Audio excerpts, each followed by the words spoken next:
बंदी छोड़ सतगुरु रामपाल जी परमेश्वर जी की जय हो।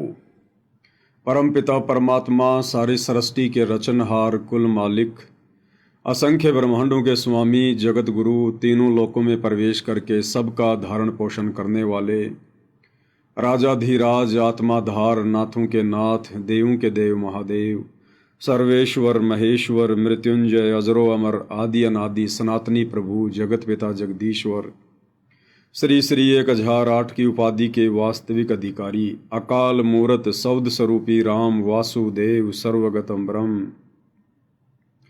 परम पूज्य प्रथम पूज्य परम संत परम पुरुष परम धनी परम दयालु सत्य कबीर हक्का कबीर अल्लाहु कबीर अल्लाहु अकबर बाखबर अल्लाह ताला जगत के तारणहार जगत के मुक्तिदाता जगत के जगन्नाथ हारे के सहारे हिंदुओं के राम मुसलमानों के अल्लाह सिखों के वाहिगुरु ईसाइयों के मसीह दया के सागर दयानिधि करुणा के सागर करुणानिधि स्वयंभू परिभू संकट मोचन कष्ट हरण मंगल करण दुख भंजन अविगत कबीर निर्विकार निर्विषम परमात्मा अलय अलेख सतगुरु आदि अनादि सतगुरु असली मर्यादा पुरुषोत्तम असली राम असली कृष्ण असली घनश्याम असली मुरारी राजाओं के राजा महाराजाओं के महाराजा शहंशाहों के शहंशाह सम्राटों के सम्राट भगवानों के भगवान अल्लाहों के अल्लाह प्रभुओं के प्रभु मसीहाओं के मसीह सच्चे वाहिगुरु बाबाओं के बाबा पीरों के पीर सेठों के सेठ जगत सेठ सावड़सा सेठ सर्वगुण संपन्न अनंत कोटि कलाओं के स्वामी अनंत कोटि ब्रह्मांडों के नायक योगियों में महायोगी ध्यानियों में महाध्यानी सिद्धों में परम सिद्ध ज्ञानियों में तत्व ज्ञानी ब्रह्म ज्ञानी महाज्ञानी परम ज्ञानी सर्वश्रेष्ठ ज्ञानी विज्ञानी युवा कबीर समर्थ कबीर असमवात अमित ओजा सच्चे रहनुमा करीम अल्लाह शुभान अल्लाह दुनिया के अंतिम पैगंबर 8 सितंबर 1951 से गांव धनाना जिला सोनीपत हरियाणा भारतवर्ष की पावन भूमि पे प्रकट रियल कल्कि भगवान श्री नारायण साकार हरि श्री बाबा साहेब नूर अनंत परमात्मा सच्चे दरवेश सच्चे बाखबर संत श्रोमणी सतगुरु रामपाल जी परमेश्वर जी के चरण कमल में साध संगति से जुड़े हुए आप और हम सभी सत्सेवक भाई बहनों का अनंत कोटि दंडवत प्रणाम। सत्साई भाई और बहनों, बहुत बड़ी दया बहुत बड़ी मेहर पूज्य गुरुदेव भगवान की सतगुरु रामपाल जी परमेश्वर जी की, जिनके शुभ आशीर्वाद से विशेष आशीर्वाद से आप और हम सभी सत्सेवक भाई बहन साध संगति से जुड़कर ज्ञान को आधार बनाकर हर प्रकार से मर्यादाओं में रहते हुए संघर्ष करते हुए निरंतर अपनी आत्मा के कल्याण हेतु गुरुदेव के प्रत्येक वचन में रहते हुए भक्ति मार्ग पर आगे की ओर बढ़ रहे हैं। भाई और बहनों, पूज्य गुरुदेव भगवान की विशेष रजा के बिना विशेष आशीर्वाद के बिना इस कलयुग की बिचली पीढ़ी में इस भक्ति मार्ग पर शास्त्र अनुकूल शत भक्ति मार्ग पर जो कि कांटों की सेज है, बड़े बड़े ऋषि मुनि साधु संत महात्मा आचार्य शंकराचार्य इस मार्ग पर नहीं टिक पाए नहीं चल पाए। और इस घोर कलयुग में आप और हम जैसे दो कौड़ी के जीव निर्बाध रूप से बुलेट ट्रेन की तरह आगे बढ़ रहे हैं, तो ये इस बात का प्रतीक है, इस बात का सूचक है कि परमेश्वर रामपाल जी की आप और हम सभी सत्सेवक भाई बहनों के ऊपर असीम छप्पर फाड़ दया है। और इस रजा को हम सभी ने इसी प्रकार से निरंतर बना के रखना है। भाई और बहनों, परमेश्वर रामपाल जी ने अपने भक्तों को केवल 2 ही कार्य बताए हैं। पहला कार्य है कि मर्यादा में रहकर इस भक्ति को सफल करना, और दूसरा जितना हो सके इस ज्ञान का प्रचार करना, यानी महिमा करना। सतगुरु की महिमा करना सबसे बड़े प्रचार में आता है, सबसे बड़े प्रचार में। और ये दोनों कार्य गुरुदेव भगवान हम सभी सत्सेवकों से पिछले 8 वर्षों से करवा रहे हैं। तो ये भी एक विशेष संकेत है कि गुरुदेव भगवान की हम सभी के ऊपर विशेष रजा है। भाई और बहनों, इन दिनों सोशल मीडिया पर जो अखबार की कटिंग आ रही हैं सतगुरुदेव भगवान के विषय में कि कोर्ट ने उनकी जमानत का रास्ता साफ कर दिया है, अब सतगुरु रामपाल जी जमानत पर बाहर आ सकते हैं। तो भाइयों और बहनों, आप और हमें अच्छे से पता है, बाकी लोगों को पता हो या ना हो, कि परमेश्वर किन परिस्थितियों में बाहर आएंगे। वैसे देखा जाए ज्ञान आधार से तो वर्तमान में गुरुदेव भगवान के हिसार जेल से बाहर आने का जो समय है वो उचित समय नहीं है। हालांकि ये परमात्मा की अपनी मौज, उनकी अपनी मेहर, वो क्या करेंगे क्या नहीं करेंगे, लेकिन आप और हम तो जीव हैं और जीव केवल परिस्थितियों के अनुसार ही आंकलन लगा सकता है। तो जिस प्रकार से गुरुदेव भगवान के जेल से बाहर आने की बातें हो रही हैं जमानत पर, तो दास को तो ज्ञान आधार से यह लगता है कि परमात्मा मुश्किल ही रजा करेंगे, क्योंकि वर्तमान समय उनका हिसार जेल से बाहर आने का उचित समय नहीं है। कुछ भी तो नहीं बदला, कुछ भी तो नहीं सुधरा। अभी तो परमेश्वर जिन भक्तों की आंखें खोलने के लिए गए थे, उन भक्तों की ही ढंग से आंखें नहीं खुली हैं। कुछ भी नहीं बदला अभी, कुछ भी। तो ज्ञान आधार से तो दास को लगता है कि बड़ा मुश्किल है इस समय परमेश्वर जी का बाहर आना। कोर्ट की तरफ से रास्ता साफ हो या ना हो, परमेश्वर कभी कोर्ट के भरोसे नहीं बैठा करते हैं। संत अपनी मर्जी के मालिक होते हैं, दुनिया उनकी गुलाम होती है। दुनिया में जज भी आ गया, वकील भी आ गया, प्रधानमंत्री भी आ गया, सब आ गए। तो कोर्ट की तरफ से अगर रास्ता साफ भी हो जाता है, और यदि गुरुदेव भगवान ना आना चाहें, तो कोर्ट कोई जबरदस्ती बाहर नहीं कर सकता। परमात्मा है, परमात्मा कुछ भी कर सकता है। उनके संकेतों से सब कुछ चलता है। जब तक गुरुदेव भगवान का संकेत नहीं होगा, तब तक जज की कलम कुछ नहीं कर सकती, कुछ भी। यहां के वकील, यहां के जज, यहां के जज तो छोड़िएगा, इस पूरी पृथ्वी पर ना जाने 200, 250, 300 जितने भी देश हैं, उनमें हर देश का एक संविधान है, हर देश का एक सुप्रीम कोर्ट है। तो यहां के जज तो बहुत छोटी चीज हैं। तीनों लोगों का जज धर्मराज, उसकी कलम भी परमेश्वर रामपाल जी के संकेत से चलती है। तो हम सत्सेवक भाई बहन केवल वर्तमान परिस्थितियों के अनुसार आइडिया लगा सकते हैं कि फिलहाल परमेश्वर जी का हिसार जेल से बाहर आने का उचित समय नहीं है। परमेश्वर ने तो बहुत कुछ करना है, दूध का दूध और पानी का पानी करना है। ये जबरदस्ती तो भगवान करेंगे नहीं। और अब गुरुदेव भगवान यदि बाहर आते हैं, तो गुरुदेव कोई पैरोल पर तो आएंगे नहीं कि 15 दिन के लिए आ गए, 20 दिन के लिए आ गए। जिस प्रकार से कोर्ट उनके विषय में कह रहा है, उस हिसाब से गुरुदेव जमानत पर आएंगे। और जमानत का मतलब क्या होता है? जब तक वो केस अपने फाइनल डिसीजन पर नहीं पहुंचता है, उसमें चाहे 2 साल लगो चाहे 4 साल लगो, तब तक गुरुदेव भगवान बाहर रहेंगे, बाहर। और भाइयों और बहनों, ये तेजी से परिस्थितियां बिगड़ने का समय है। तेजी से परिस्थितियां बिगड़ेंगी। और परमात्मा के भी कुछ नियम हैं, कुछ उसूल हैं। मालिक भी उन प्रकृति के नियमों के साथ में छेड़खानी नहीं करते हैं। जबरदस्ती तो किसी का बचाव करेंगे नहीं। तो ये दुनिया तो अपनी मौत मरेगी मरेगी, परेशानियां उठाएंगी उठाएंगी,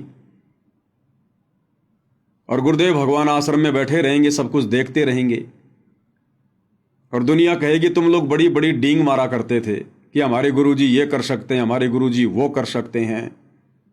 अब तो तुम्हारे गुरुजी जेल से बाहर आ गए, अरे अब तो तुम्हारे गुरुजी आश्रम में बैठे हैं। फिर क्यों नहीं तुम्हारे गुरुजी दुनिया को राहत दे रहे? क्यों ना तुम्हारे गुरुजी परिस्थितियों को बदल रहे? तो दुनिया का और अविश्वास भक्ति और भगवान पे बढ़ता चला जाएगा।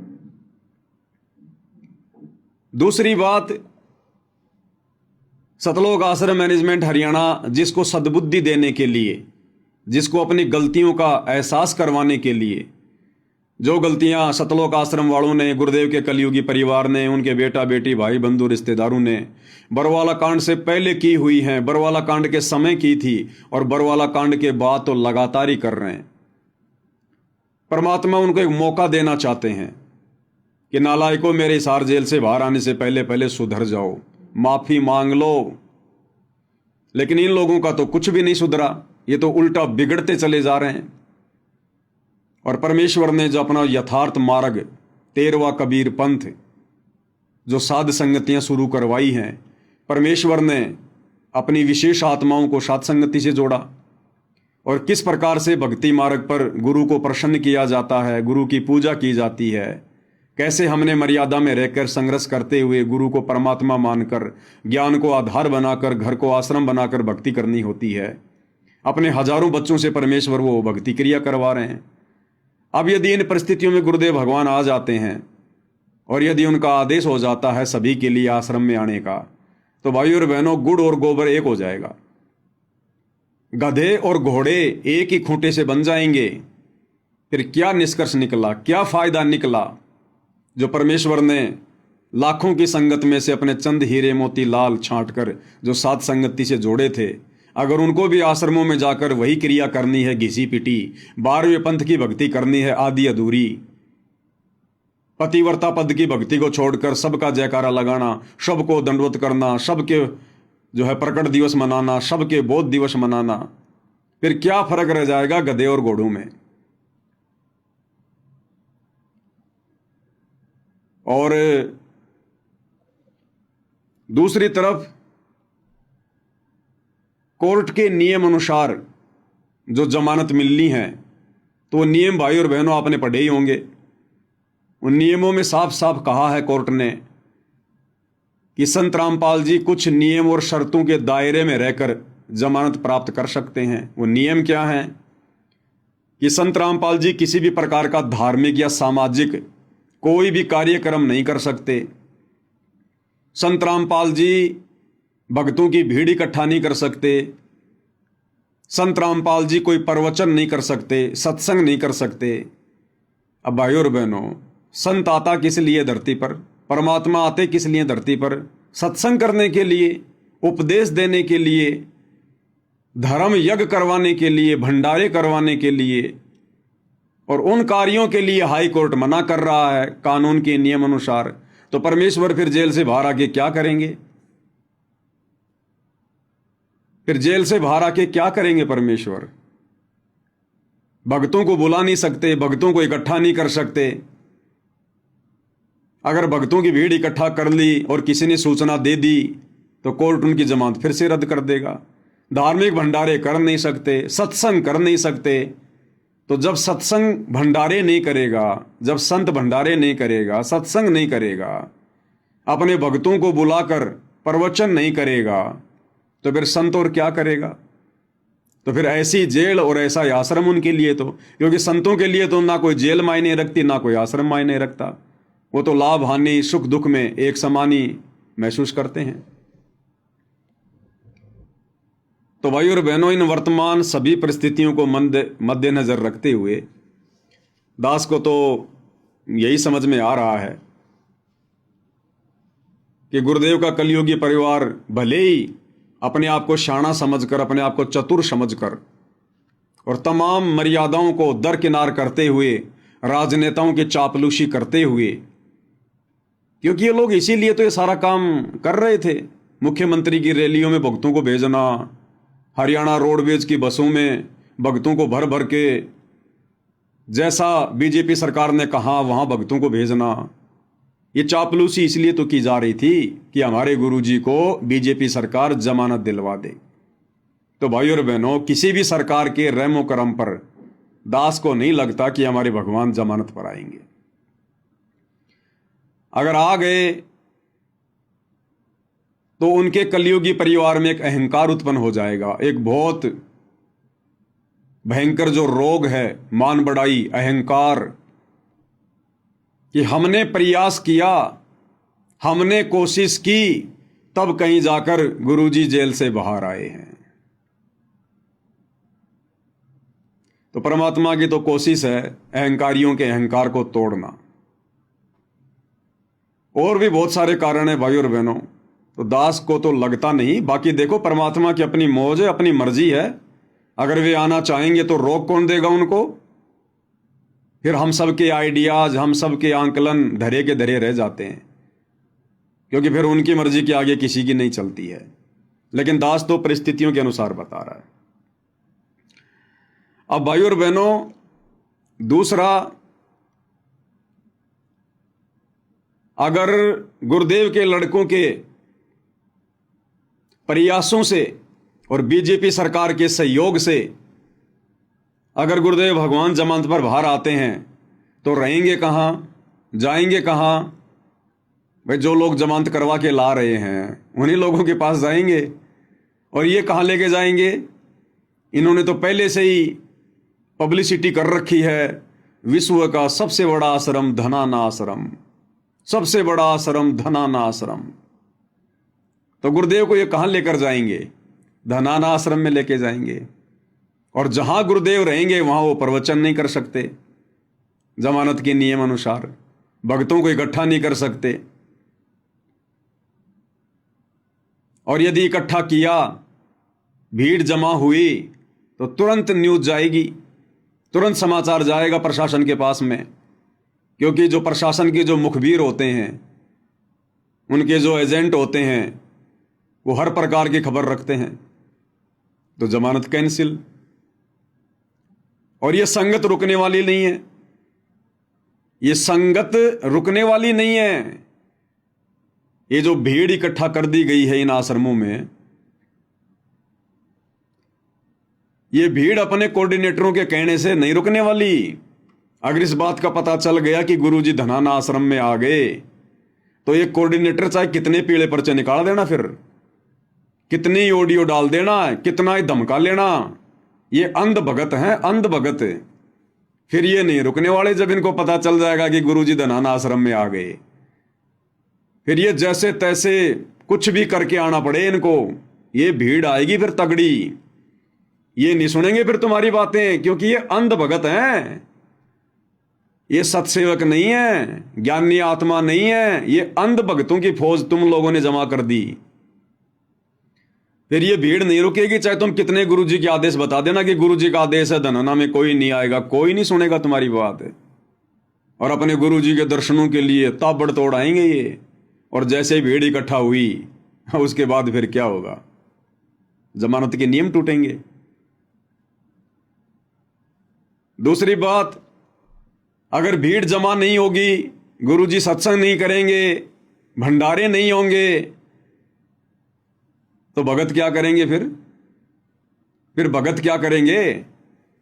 जिस आश्रम में गुरुजी रहेंगे वहां तो संगत जाएगी नहीं, वहां तो संगत को बुलाया नहीं जाएगा डर के मारे।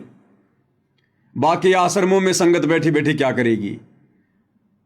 संगत का दिमाग तो रहेगा धनाना आश्रम में या जहां भी गुरुदेव भगवान रहेंगे वहां पर, और शरीर रूप में बैठे रहेंगे उन दूसरे आश्रमों में। तो भाई और बहनों, पूरा सिस्टम ही खराब हो जाएगा, पूरा सिस्टम। तो दास को तो छोटी बुद्धि से यही लग रहा है कि प्रशासन चाहे कुछ भी छूट दे दे, कुछ भी राहत दे दे, कुछ भी कर दे अपनी तरफ से, जो कानून के नियम है, समय आने पर कानून तो अपना कार्य करता ही है। और बाकी ज्ञान आधार से थोड़ा सा दास को अभी लग नहीं रहा कि परमेश्वर आ सकते हैं। बाकी उनकी मौज, उनकी मर्जी भाई और बहनों। परमात्मा तो ना जाने फिर एक पल में क्या से क्या कर दें। समर्थ है धरती पर, प्रशासन को पता भी नहीं चले और भंडारे भी होते रहे, भीड़ भी आती रहे, क्योंकि है तो भगवान वही धरती पर जो 650 साल पहले था। तो काशी के भंडारे में सेवादार जमीन से 1 फुट ऊपर चल रहे थे, लेकिन किसी का ध्यान नहीं गया। सतलोक से पानी की धारा आ रही थी, किसी का ध्यान नहीं गया। तो है तो वही कबीर भगवान धरती पर। चाहे लाखों की भीड़ आ जाओ गुरुदेव भगवान के पास में, परमात्मा अगर नहीं चाहेंगे तो किसी को पता नहीं चलेगा। प्रशासन को तो 10-50 भगत ही दिखाई देंगे और वहां पर मेला लगा होगा। ये तो समर्थ की अपनी मौज है भाई और बहनों, इसके विषय में तो हम कुछ कह नहीं सकते। लेकिन वर्तमान परिस्थितियों को देखते हुए, क्योंकि परमेश्वर अपने भक्तों की छटनी करने के लिए गए थे जेल में, किसी प्रशासन के दबाव में नहीं गए। वो तो एक कारण बनता है, एक कारण बनता है। बाकी रियलिटी तो आप और हमें पता है। और छटनी अभी हुई नहीं भाई और बहनों, छटनी अभी हुई नहीं। भक्तों की सोच में बदलाव अभी आया नहीं। जितना मूर्ख गुरुदेव भगवान छोड़कर गए थे उससे भी 4 कदम आगे मूर्खता की हद पार करके बैठे हैं, हद पार करके। खैर भाइयों और बहनों, तो परमेश्वर की अपनी मौज है, सबको समय का इंतजार है, क्या होगा क्या नहीं होगा। लेकिन इन सभी बातों के बीच में हम सब भगत भाई बहनों ने अपने परमेश्वर की महिमा करना नहीं भूलना है। ये तो चलता रहेगा भाई और बहनों, 21 ब्रह्मांड का रूल ही ऐसा है, ये प्रक्रियाएं ऐसी हैं, ये चलती रहेंगी, कोई बड़ी बात नहीं है। हमने तो अपने गुरुदेव भगवान की उसी प्रकार से महिमा करते रहना है जिस प्रकार से हम पिछले 8-10 वर्षों से करते रहे हैं। और हम भगत भाई बहनों ने क्या करना है क्या नहीं करना है वो आप लोगों को वीडियो के माध्यम से समझा दिया गया है। अंत में हमने इस ज्ञान मार्ग पर, ज्ञान को आधार बनाकर ही भक्ति मार्ग पर आगे बढ़ना होगा। तो परमेश्वर की महिमा में आज हम आगे बढ़ते हैं। और जैसा कि बार बार आप भाई बहनों को बताया जाता है, और ये बार बार बताना बहुत ही जरूरी है भाई और बहनों, क्योंकि युगों युगों से हम जो गलती करते आ रहे हैं, हम फिर से उस गलती को ना दोहरा दें, फिर से हम अपने जन्म ना बढ़ा लें, अपने परमेश्वर को दुखी ना कर दें। उसके लिए हमने बारंबार उन पिछली गलतियों को दोहराना शिक्षात्मक रूप से बहुत जरूरी है। और सबसे बड़ी गलती क्या रही हमारी युगों युगों से? हमने गुरु को परमात्मा नहीं माना, केवल अपना गुरु मानकर छोड़ दिया, एक संत मानकर छोड़ दिया, उन्हें कबीर नहीं माना, परमात्मा नहीं माना। तो ये गलती हम भाई बहन वर्तमान में नहीं दोहराएंगे बिल्कुल भी। इसीलिए गुरुदेव भगवान ने इस कलयुग की पिछली पीढ़ी में आकर हमें ये सत उपदेश दिया है, हमें ये तत्व ज्ञान दिया है, हमें जहरे कुएं से निकालकर परमेश्वर ने अमृत पिलाया है। तो भला अब हम इस अमृत को कैसे बर्बाद होने देंगे? तो परमेश्वर हमें इसी दिशा में आगे बढ़ाते हुए अपने सत्संग के माध्यम से और अधिक दृढ़ करते हुए क्या कह रहे हैं कि योगी कौन होता है? योगी, योगी यानी भगत। आध्यात्मिक भाषा में योगी को कहते हैं भगत। और हमने सोच लिया कि योगी वो होता है जो योग क्रिया करता है, जैसे बाबा रामदेव करता है, कभी पेट को हिला देता है, कभी ऊपर को पैर कर लेता है।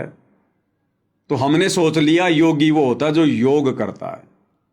लेकिन परमेश्वर कह रहे हैं कि योगी वो नहीं होता जो खाली योग करता है, योगी यानी भगत। और भगत हम कब बनेंगे, कैसे बनेंगे? उसके लिए गुरुदेव हमें गीता अध्याय 2 श्लोक नंबर 53 का उदाहरण दे रहे हैं कि जब तक मन में उठने वाली तरह तरह की शंकाओं का मर्दन नहीं हो जाएगा, हमारी हर प्रकार की शंकाओं का समाधान नहीं हो जाएगा, जब तक हम छोटी छोटी बातों को लेकर मन में शक और संदेह पैदा करना नहीं छोड़ देंगे, किसी के भी कहने से विचलित होना नहीं छोड़ देंगे, और जब तक हमारी बुद्धि किसी निष्कर्ष पर जाकर नहीं टिक जाएगी, तब तक तो हम योग को भी प्राप्त नहीं होते, अर्थात हम एक सच्चे भगत भी नहीं कहला सकते। भक्ति तो उसके बाद शुरू होती है। तो परमेश्वर क्या कह रहे हैं, और उसके बाद एक मानचित्र का उदाहरण देकर परमेश्वर हमें समझा रहे हैं कि भक्ति मार्ग के फैसले देखा देखी में नहीं लिए जाते, भेड़ चाल में नहीं लिए जाते, भीड़ को देखकर नहीं लिए जाते। भक्ति मार्ग के फैसले ये प्रमाण देखकर, सबूत देखकर और ज्ञान को आधार बनाकर लिए जाते हैं। तो क्या कह रहे हैं परमेश्वर, ध्यान से सुनिएगा।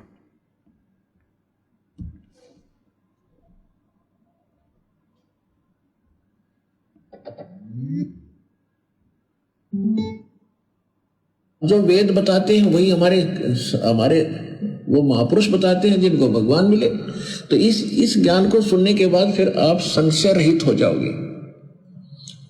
और श्रीमद् भगवत गीता अध्याय नंबर 2 के श्लोक नंबर 53 में यही कहा कि अर्जुन, जिस समय तेरी बुद्धि नाना प्रकार के भ्रमित करने वाले ज्ञान वचनों से हटकर एक परमात्म ज्ञान पर, तत्व ज्ञान पर आश्रित हो जाएगी, यानी फाइनल हो जाएगी, तब तो तू योग को प्राप्त होगा। योग प्राप्त होना यानी योगी बनेगा, योगी माने भगत बनेगा।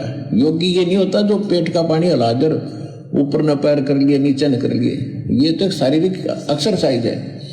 योग का अर्थ है भक्त, परमात्मा से मिलने की प्रयत्न करने वाला, नहीं परमात्मा से योग करने वाला, मेल करने के लिए जो प्रयत्नशील है उसको योगी कहते हैं, भक्त कहते हैं।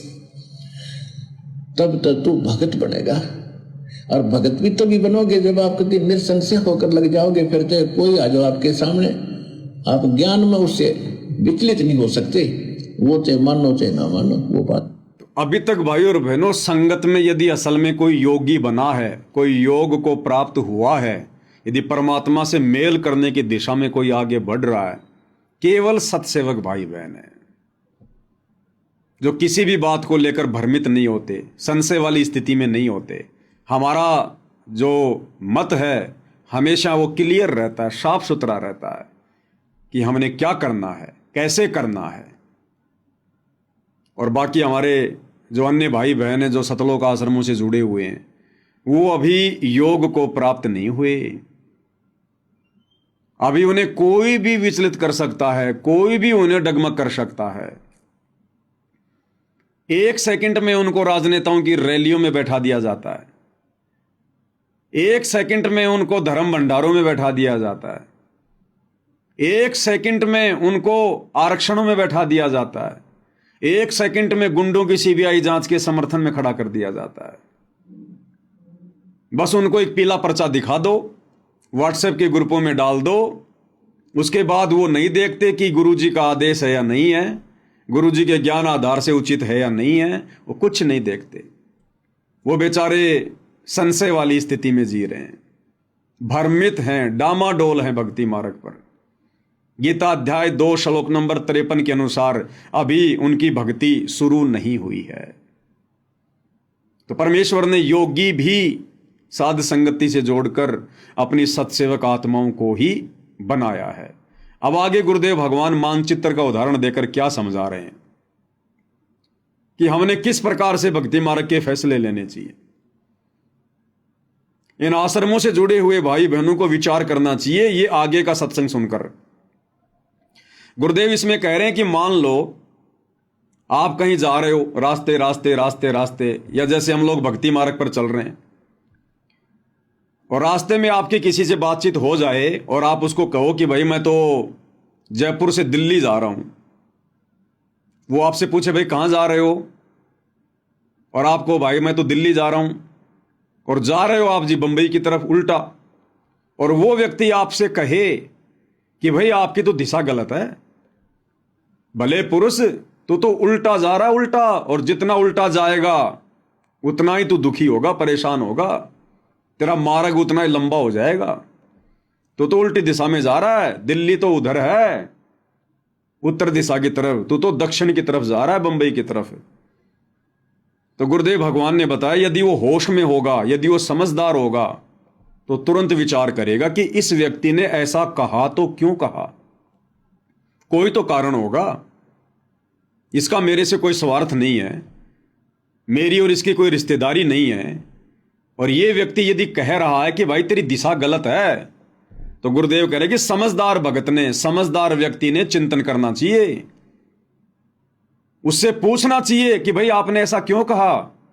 मैं तो बहुत सोच समझ के चला हूं, अपने घर से तफ्तीश करके चला हूं, मैं आपकी बात क्यों मानूं कि मैं गलत दिशा में जा रहा हूं।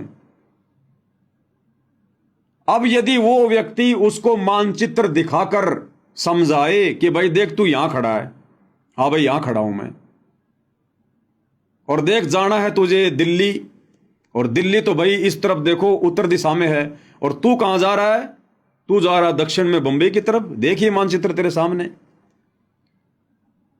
उसके बाद यदि वो व्यक्ति होश में होगा, भांग नहीं पी रखी होगी काल की, तो वो व्यक्ति चिंतन मनन करेगा कि भाई वास्तव में अब भी कोई संशय रह गया, अगले ने मानचित्र खोल के दिखा दिया, प्रमाण दे दिया कि मैं कहां खड़ा हुआ हूं और मुझे जाना किधर था और मैं जा किधर रहा हूं। उसने फिर उस व्यक्ति का धन्यवाद करना चाहिए कि आपने मेरा समय बचा दिया। इसी प्रकार भक्ति मार्ग पर गुरुदेव भगवान समझा रहे हैं कि भक्ति मार्ग पर यदि आपकी दिशा गलत है, आप यदि अपने गुरुदेव के नियमों के विरुद्ध चल रहे हैं, भक्ति विरुद्ध कार्य कर रहे हैं, और यदि कोई सत्सेवक भाई बहन साथ संगति वाले रोका टोकी करते हैं, वीडियो बनाकर तुम्हें समझाते हैं कि तुम्हारी दिशा गलत है, तुम सही नहीं जा रहे, गुरुदेव ने हमें जिस भक्ति वाली दिशा में जाने के लिए बताया है, जिन नियमों को फॉलो करने के लिए समझाया है, तुम उसके विपरीत जा रहे हो, तुम भ्रमित हो भाई, भ्रमित।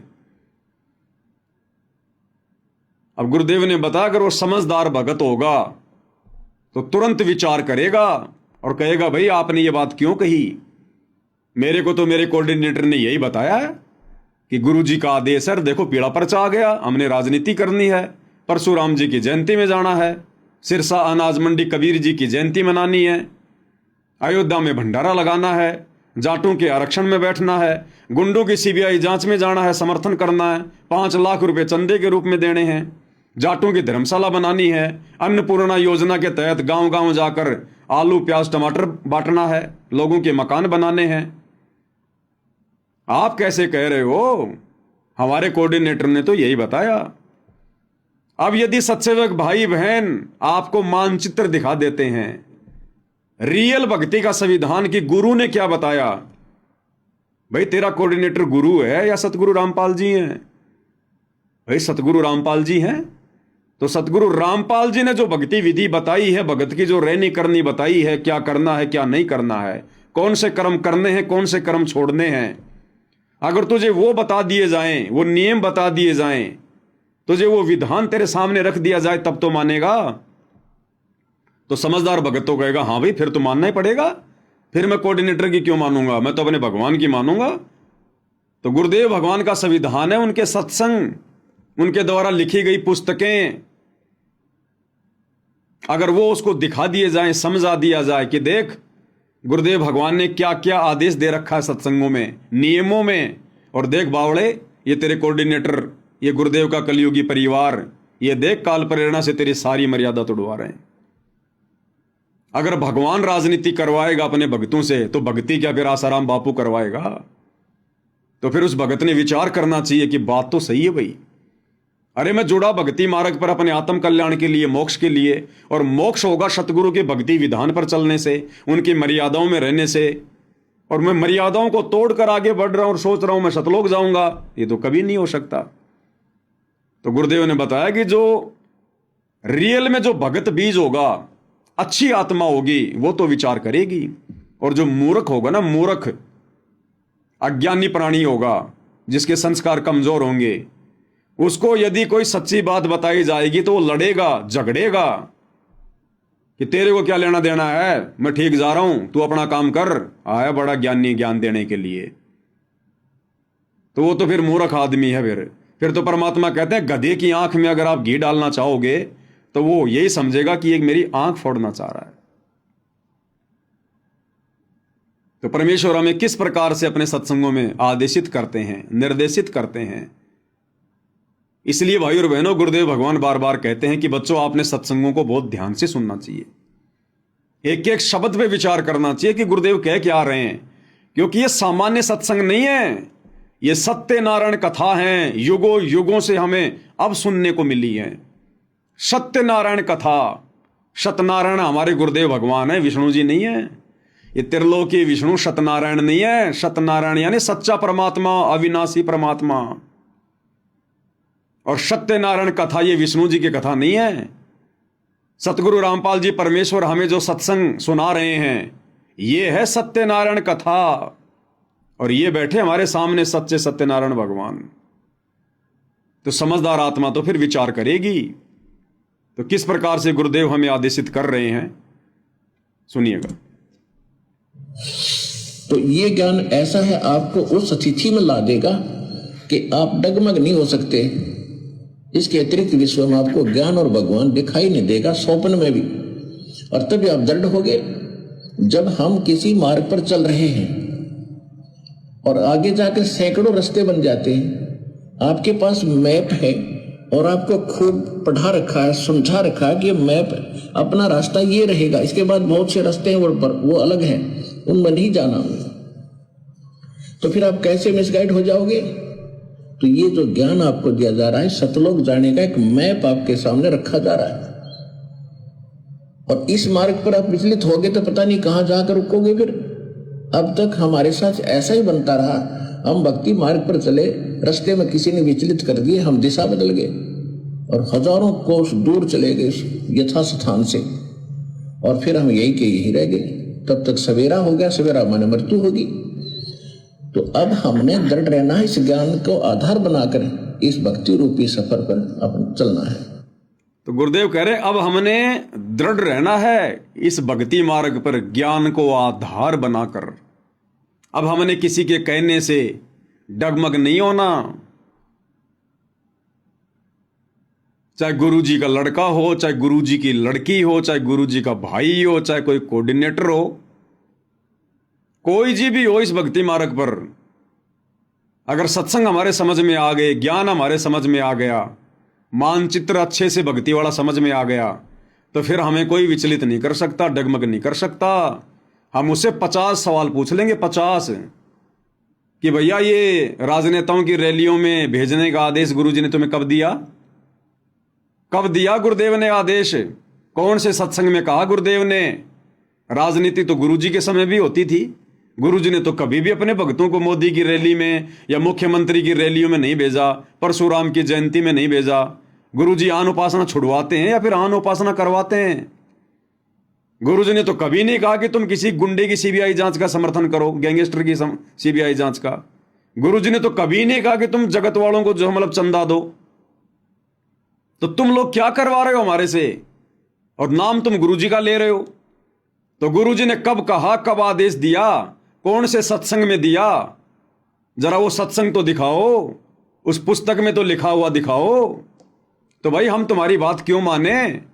हम तो गुरु की बात मानेंगे तब हमारा मोक्ष होगा। लेकिन इतना बुद्धि विवेक तो भाई और बहनों वर्तमान में इस काल ने संगत में छोड़ा ही नहीं। इतने सवाल जवाब करने की हिम्मत काल ने छोड़ी नहीं। भक्तों के घुटनों का पानी निकल चुका है। देखा देखी भेड़ चाल, तो बताओ फिर कैसे सफलता प्राप्त करेंगे? अरे हमने निष्कर्ष निकालना चाहिए, क्योंकि ये परीक्षा का समय चल रहा है। हमने हर प्रकार से एक एक कदम फूक फूक के रखना चाहिए, मंथन करना चाहिए।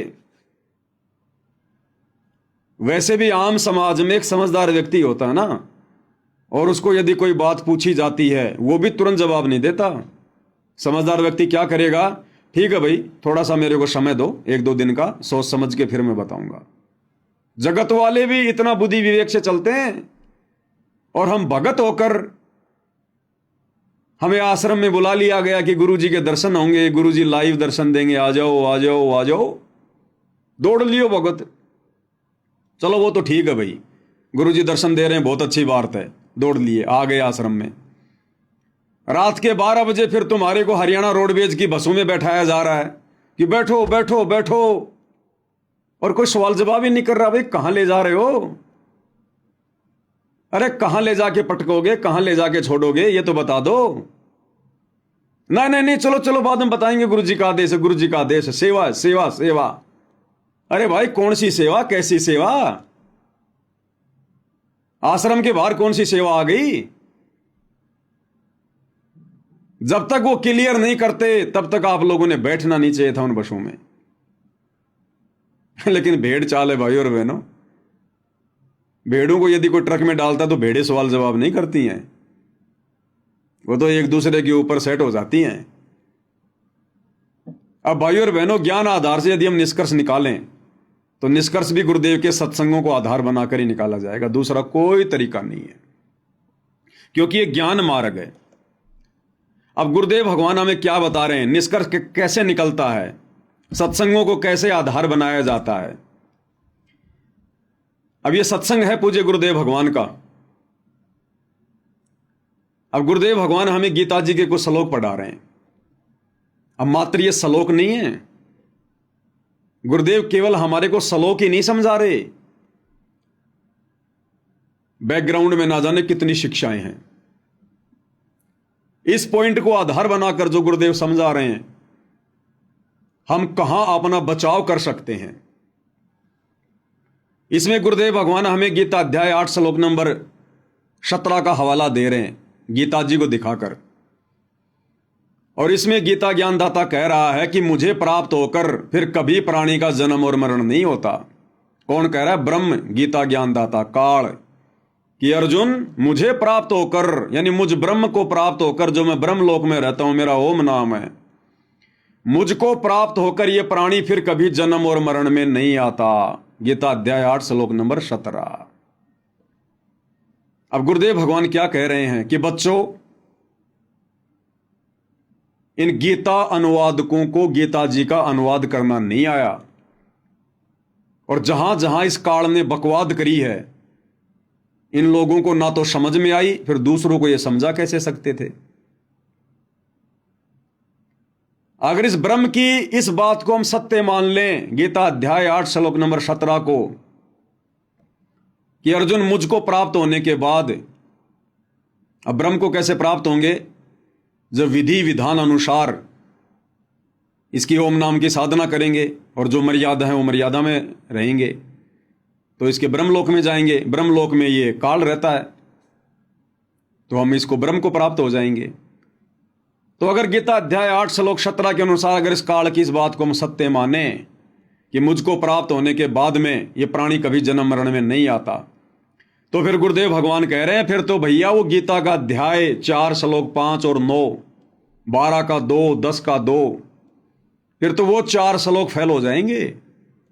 अगर 8 के 17 को सही मान के चलें कि ब्रह्म प्राप्ति के बाद में जन्म और मरण नहीं होता, तो फिर गीता अध्याय 4 श्लोक 5, गीता अध्याय 4 श्लोक 9, गीता अध्याय 10 श्लोक 2, गीता अध्याय 12 श्लोक 2, गीता अध्याय 2 श्लोक नंबर 17 कि अविनाशी तो उसको जान जिसको मारने में कोई सक्षम नहीं। और बाकी श्लोकों में क्या लिखा हुआ है कि अर्जुन तेरे और मेरे भी बहुत जन्म हो चुके हैं, तू नहीं जानता मैं जानता हूं, मेरे जन्म और मरण अलौकिक हैं।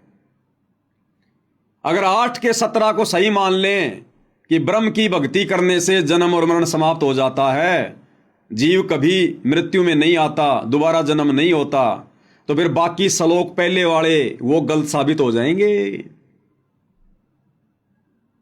तो इसी प्रकार भाई और बहनों, पहले आप ये सुनिएगा, फिर आगे भक्ति मार्ग में हम इसका विश्लेषण करेंगे। हे अर्जुन, ब्रह्मलोक पर्यंत सब लोग पुनर्वृत्ति में हैं, परंतु हे कुंती पुत्र, मुझको प्राप्त होकर पुनर्जन्म नहीं होता। अगर ये सत्य है ये श्लोक, तो वो चौथे अध्याय का 5वां और 9वां गलत हो गया, और 15वें अध्याय का 16वां और 17वां भी गलत हो गया, और फिर 18वें अध्याय का 62वां, 15वें अध्याय का 4, 1 से लेकर 4, वो सारे श्लोक गलत सिद्ध हो जाते हैं। नहीं, ये समझन का अंतर है। यहां वो क्या कहना चाहता है कि जो इस मेरे प्रोसीजर को नहीं होते और वो मुझे प्राप्त हो जाते हैं, तो मेरे प्राप्त होने वाले को भी जन्म मृत्यु में रहना ही पड़ता, जो ये बात नहीं जानते। तो क्लियर कर दिया गुरुदेव ने। इसी प्रकार भाई और बहनों, अध्यात्म मार्ग में 2014 बरवाला कांड के बाद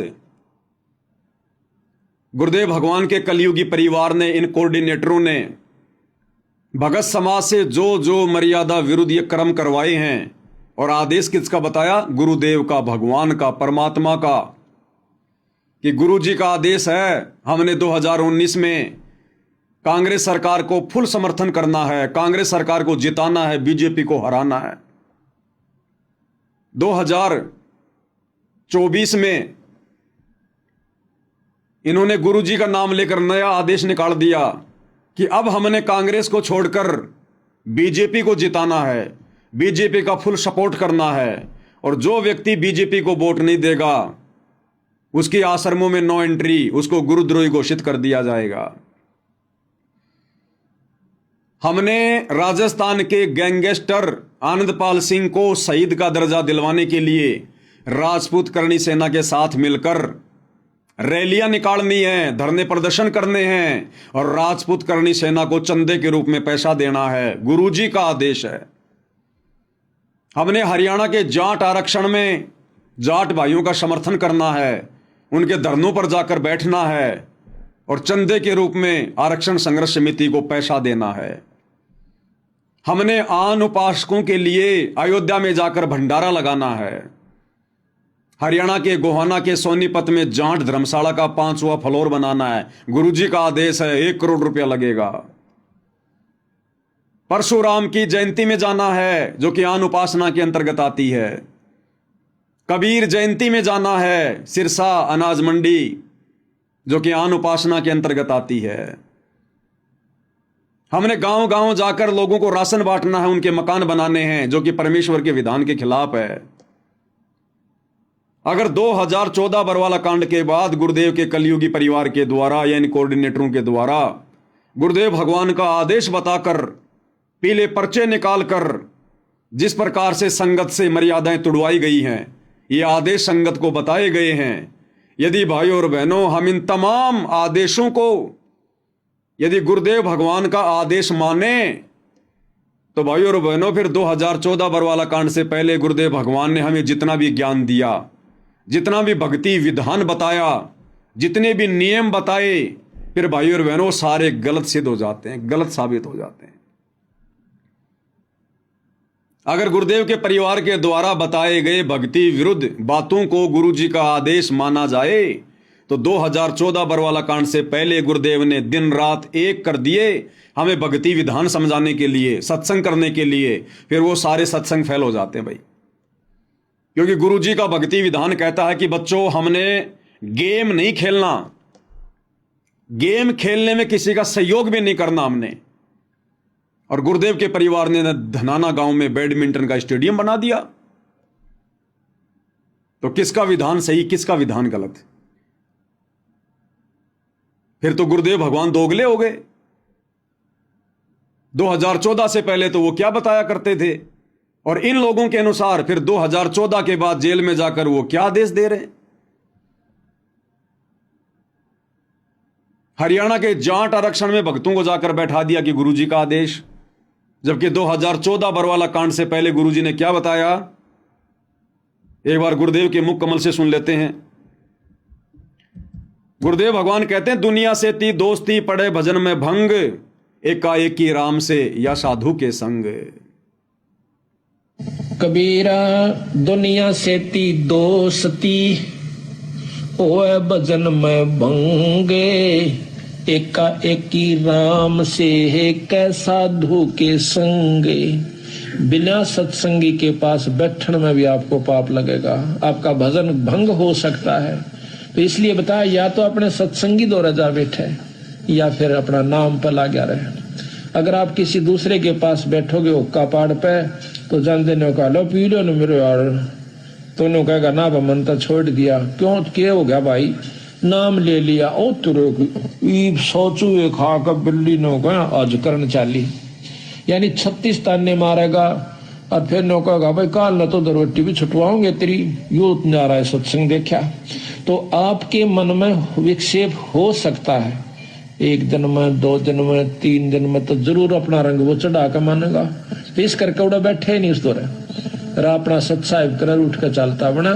कोई प्रेमी दौरा बैठे, प्रेमी नहीं है तो अपनी कैसेट ला ली, कैसेट भी नहीं है तो अपना नाम सुमन लाग जा, खेत में चला जा, घूमे जा, भजन करें जा, अपना डोला पा हंडे जा, वैसे बैठ कर ले जा डेके में धूप में कोठड़े का गए अपनी चारपाई ना कर। तो कहते हैं कबीरा रसरी पाँव में केसो वै सुख चैने, यो श्वास नंगारा कूच का तेरा बाज रहा दिन रहने। तो अगर बरवाला कांड के बाद में सतलोक आश्रम मैनेजमेंट हरियाणा के द्वारा गुरुजी का यह आदेश बताकर हमें हरियाणा के जाट आरक्षण में जाकर बैठने का, उनका समर्थन करने का, उनको चंदा देने का आदेश यदि हिसार जेल से था गुरुदेव का, तो भाई और बहनों फिर ये सत्संग फेल हो जाते हैं गुरुदेव भगवान के, फिर परमात्मा का सत्संग रूपी विधान फेल हो जाता है। 2014 बरवाला कांड के बाद इन लोगों ने गुरुदेव भगवान का आदेश बताकर कभी कांग्रेस का समर्थन करवा दिया, कभी बीजेपी का समर्थन करवा दिया।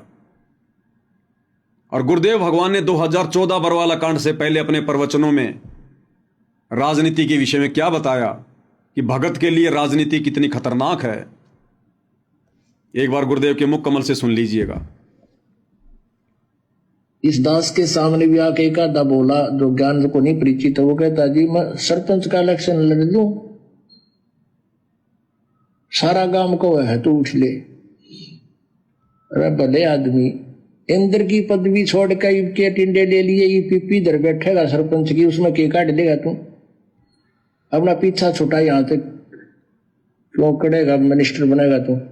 कहने का भाव ये, अगर भक्ति करनी है तो ये बकवास त्यागनी होगी। अगर भक्ति करनी है तो ये राजनीति वाली बकवास त्यागनी पड़ेगी। ना राजनीति करनी, ना राजनीति में किसी का सहयोग करना। अगर गुरुदेव ने हमें शराब पीने से मना किया तो हम किसी को शराब पिलाने में सहयोग भी नहीं कर सकते। अगर गुरुदेव ने हमें मांस खाने से मना किया तो किसी को मांस खिलाने में और लाने में बनाने में सहयोग भी नहीं कर सकते। अगर गुरुदेव ने हमें बीड़ी सिगरेट पान मसाला खाने से मना किया है, हम किसी को लाकर भी नहीं दे सकते, माचिस भी नहीं दे सकते। इसी प्रकार यदि गुरुदेव ने हमें राजनीति करने से मना किया है तो फिर हमने राजनीति करने में किसी का सहयोग भी नहीं देना, किसी का समर्थन भी नहीं करना। फिर वो महापाप हो जाएगा, महापाप। तो बताओ भाई और बहनों, फिर किसका आदेश माने? और ये पीला पर्चा निकाल दिया गया 29/10/2020 को। सभी भगतात्माओं से प्रार्थना है कि सतगुरुदेव जी का आदेश आया कि बीजेपी को वोट देना है। अगर बीजेपी को वोट नहीं डाले तो उनकी कोई माफी नहीं होगी, उनका नाम शुद्ध नहीं होगा। और गुरु जी कह रहे हैं अगर तुमने राजनीति कर ली, सहयोग कर दिया, तो नालायक को तुम्हारा नाम शुद्ध नहीं होगा। तो भाई और बहनों, यह समाधान हमने गुरुदेव के सत्संगों में निकालना पड़ेगा। तो जिस प्रकार से इन ज्ञानहीन लोगों ने गीता जी को ना समझकर उसका उल्टा अनुवाद करके भगत समाज को उलझा दिया है, उसी प्रकार से इन कोऑर्डिनेटरों ने सतगुरु रामपाल जी परमेश्वर जी के कलयुगी परिवार वालों ने इस ज्ञान का अज्ञान करके अपना मनमाना आचरण लागू करके इन्होंने भगत समाज को उलझा दिया है। काल प्रेरणा से धीरे धीरे ज्ञान का ज्ञान करने में लगे हुए हैं। इसलिए परमेश्वर ने हमें यह तत्व ज्ञान युक्त सत्संग दिए कि बच्चों, ये सत्संग तुम्हारे लिए टॉर्च का काम करेंगे, टॉर्च का काम। इस ज्ञान की रोशनी में तुमने स्वयं निर्णय करना है, नीर खीर का निवेरा करना है कि हमने गुरुदेव के द्वारा दिखाए गए मार्ग पर चलना है या काल प्रेरणा से गुरुदेव के कलयुगी परिवार के द्वारा हमें जो कुमार्ग दिखाया जा रहा है हमने उसके ऊपर चलना है। तो इस प्रकार से भाइयों और बहनों हमने सत्संगों का निष्कर्ष निकालना पड़ता है। अब यह संगत भाइयों और बहनों भ्रमित हुई कैसे? कारण एक ही है, ज्ञान को अच्छे से ना समझना। सत्संग को सुन के उसके ऊपर चिंतन मनन ना करना, यह सबसे बड़ी कमजोरी रही हमारी। तो गुरुदेव भगवान हमें क्या समझा रहे हैं एक सत्संग के माध्यम से? ठीक उसी प्रकार वर्तमान में यह लाखों की संगत भ्रमित हो चुकी है। जिस प्रकार से श्री ब्रह्मा जी की उस क्रिया को देखकर उसके वंशज भ्रमित हो गए, ब्राह्मण भ्रमित हो गए, और फिर उन ब्राह्मणों को देखकर बाकी समाज भ्रमित हो गया। उसी प्रकार आज वर्तमान में गुरुदेव के कलयुगी परिवार को देखकर कोऑर्डिनेटर भ्रमित हो गए, और फिर इन कोऑर्डिनेटरों को देखकर बाकी संगत भ्रमित हो गई। अब गुरुदेव भगवान हमें क्या समझा रहे हैं इस सत्संग में? इस सत्संग में गुरुदेव भगवान हमें कह रहे हैं कि जब ब्रह्मा जी उत्पन्न हुआ कमल के फूल पर, उसके बाद समुद्र मंथन में ब्रह्मा जी को 4 वेद दिए गए। ब्रह्मा जी ने 4 वेदों को पढ़ा, और 4 वेदों को पढ़कर ब्रह्मा जी ने एक ओम मंत्र सेलेक्ट कर लिया। बिल्कुल सही था, क्योंकि वेदों के अनुसार ओम मंत्र ही सत्य है। वेदों में केवल काल तक की साधना का वर्णन है, ओम नाम ही है। अब इस ब्रह्मा जी ने ओम नाम तो ले लिया वेदों से,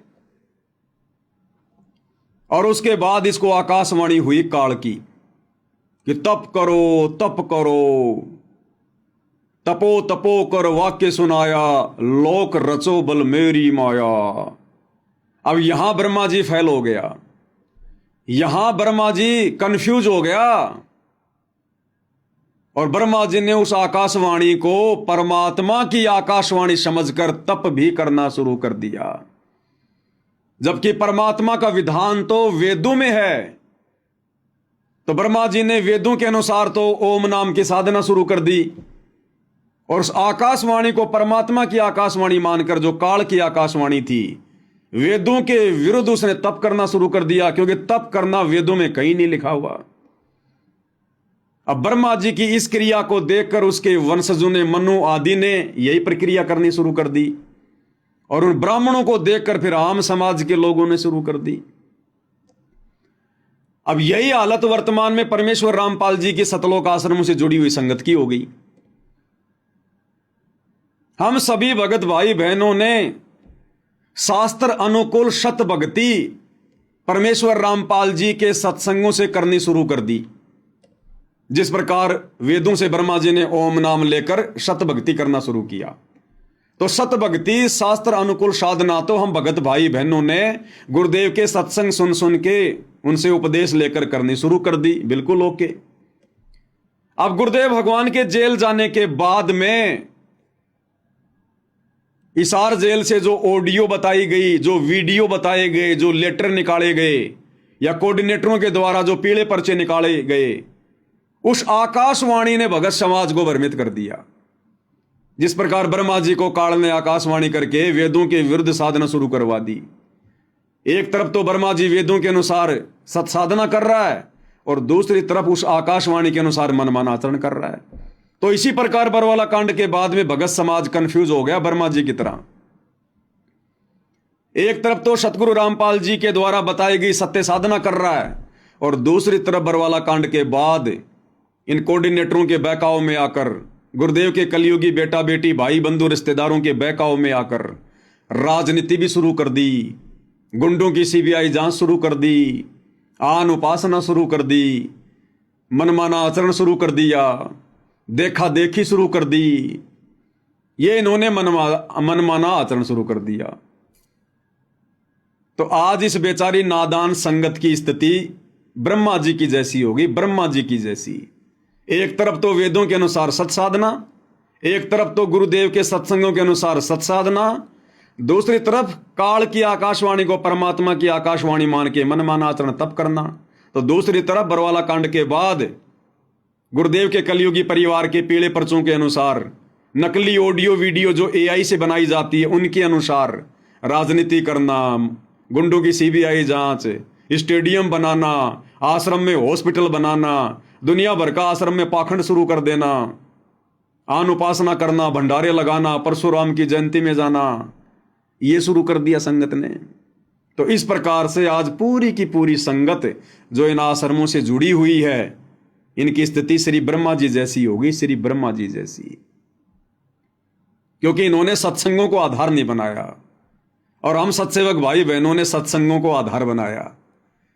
हमें ये श्लोक वगैरह सब याद थे, हमें गुरुदेव के आशीर्वाद से ये बातें ध्यान रही कि भैया ब्रह्मा जैसी गलती हम नहीं करेंगे कि एक तरफ तो सत्साधना भी कर रहे हैं और दूसरी तरफ मनमाना आचरण भी कर रहे हैं।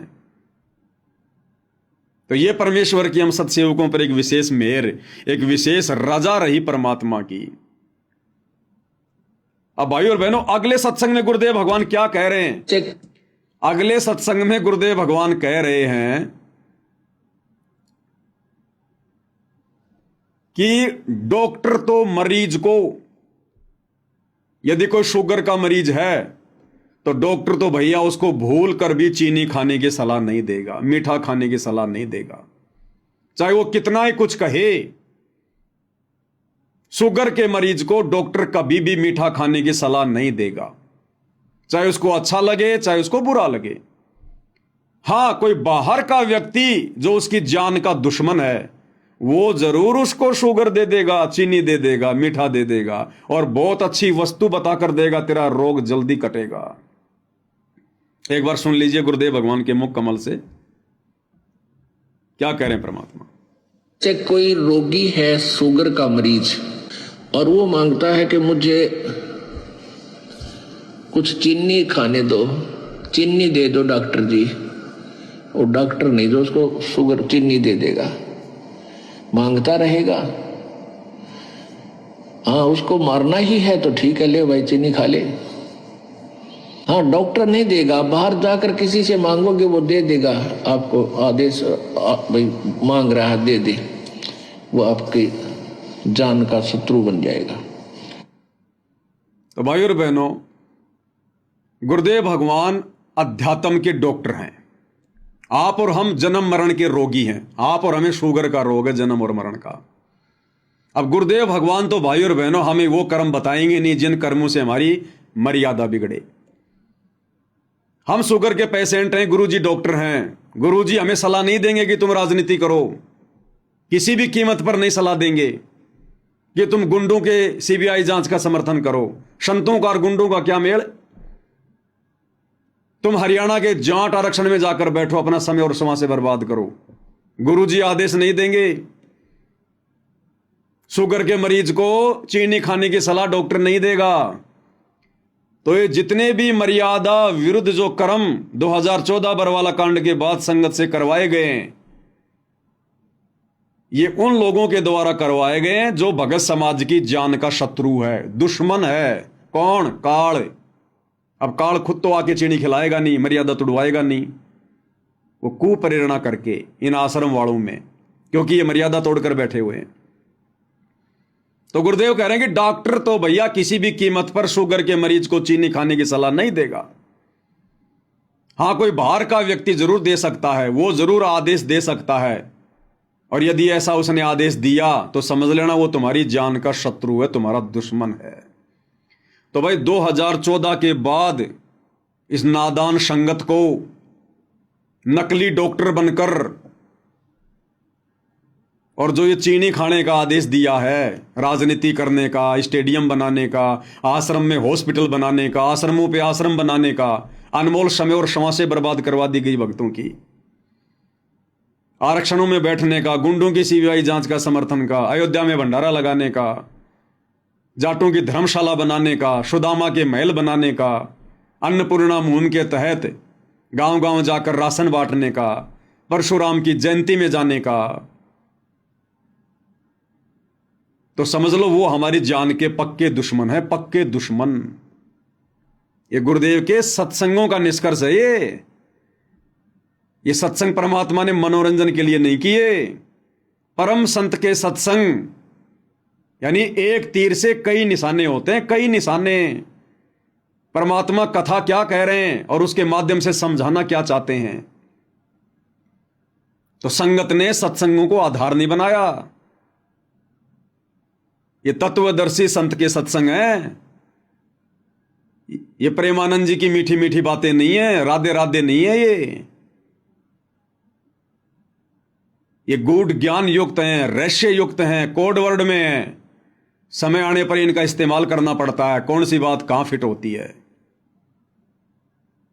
तो भगत समाज को विचार कर लेना चाहिए कि हमारे शत्रु 2014 के बाद ये उल्टे कर्म करवाकर गुरुदेव का कलयुगी परिवार बना हुआ है, या फिर गुरुदेव भगवान हमारे शत्रु हैं।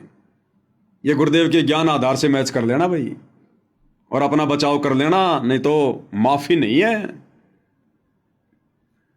अब गुरुदेव भगवान ने क्या बताया भाई और बहनों, इस ज्ञान को अच्छे से समझने के बाद में,